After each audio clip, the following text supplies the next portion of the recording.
Shtetet e Bashkuara dhe i ka çuar lufta njëjtë përballë. Por këtu po shohim këtë transferim pushtetit. Shtetet e Bashkuara po e përfshin Izraelin jo më tashmë si një klient i Shteteve të Bashkuara, jo më si një shtet që furnizohet vetëm armatime amerikane, por Netanyahu proklamoi publikisht, tha që ne duam ta shohim veten tonë si një shtet që prodhon vetë armatime, si një shtet që udhëheq vetë dhe që Shtetet e Bashkuara në të ardhmen i ka si aleat strategjik, partner të barabartë dhe jo një ndihmës, domethënë jo një furnitor i Izraelit. Dhe kjo shihet në këtë kuadër, pra që Izraeli po e merr protagonizmin tashmë vet, ta sundoj lindjen e mesme. Dhe si mund të arrihet më mirë kjo se sa me një botë arabe të shkatruar nga një vllavrasje e orkestruar? Mendoj se kjo është strategjia. Të gjitha të tjerat janë pastaj preteksta ose narrativa që bëhen në emër të kësaj. Kondi, më lejo të bëj një pyetje nisur edhe nga vetë deklaratat e presidentit Donald Trump, megjithatë ne dim fare mirë që situata mund të ndryshojë shumë shpejt, apo jo, dhe kur flasim për luftë, asgjë nuk mund të jetë 100% e parashikueshme. Megjithatë, presidenti Trump ka deklaruar më herët në fazën fillestare se e gjithë kjo që po ndodh mund të zgjasë brenda 3 deri në 4 javësh, po themi. E beson se deklarata po mund ndryshojë? Deklaratat e zotit Trump kur ja korrigjojnë apo ja rishikojnë vetë sekretari i jashtëm apo sekretari i mbrojtjes, imagjinon ne të tjerë, domethënë sa duhet i marrin për bazë. Jo se zoti Trump nuk di ç'thot, mbase në disa raste është e vërtetë dhe kjo, por mendoj që ka ato taktikat e veta pse i thot gjërat. I thot edhe për të intimiduar, i thot edhe për të bërë presion, i thot edhe për të qetësuar publikun e brendshëm që publiku amerikan është në minimumet e tij historike në mbështetje të një lufte të një presidenti amerikan. Pra ka sondazhe që flasin edhe për 25 deri në 35% mbështetje.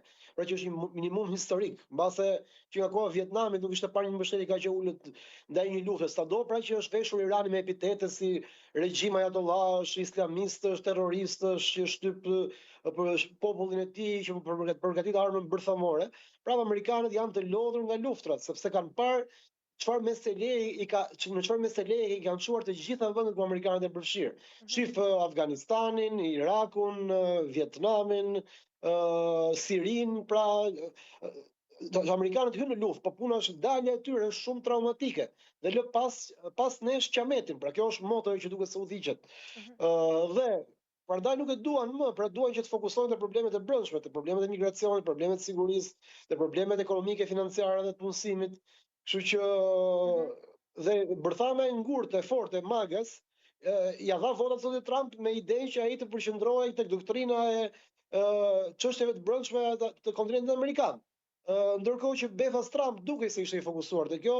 Dhe te Venezuela ne menduam se ishte një kthes, një shift pra drejt përqendrimit të ushtrisë amerikane në kontinentin e vet, ndërkohë që na rezultoi se Venezuela nuk ishte asgjë më shumë se sa grabitja e hidrokarbureve, naftës kryesisht, por edhe gazit, për të pasur një stok që mos ta çojë botën në kolaps financiar në rast se Irani mbyll ngushticën e Hormuzit, gjë që ne po shohim se po ndodh.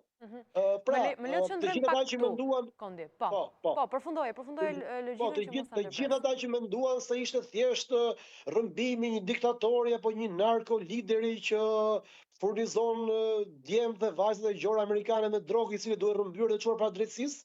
Kjo doli prapë se ishte pralla e radhës, se arsyeja vërtet ishte një fluks direkt nafte që i hiqet Kinës në këtë rast, që është një ndër klientët kryesor të Venezuelës, dhe që ja i lënë në duart amerikanëve për të financuar luftën dhe për të mitiguar pasojat financiare dhe flukset të tregtarit naftës dhe të gazit nga mbyllja e mundshme e ngushticës së Hormuzit.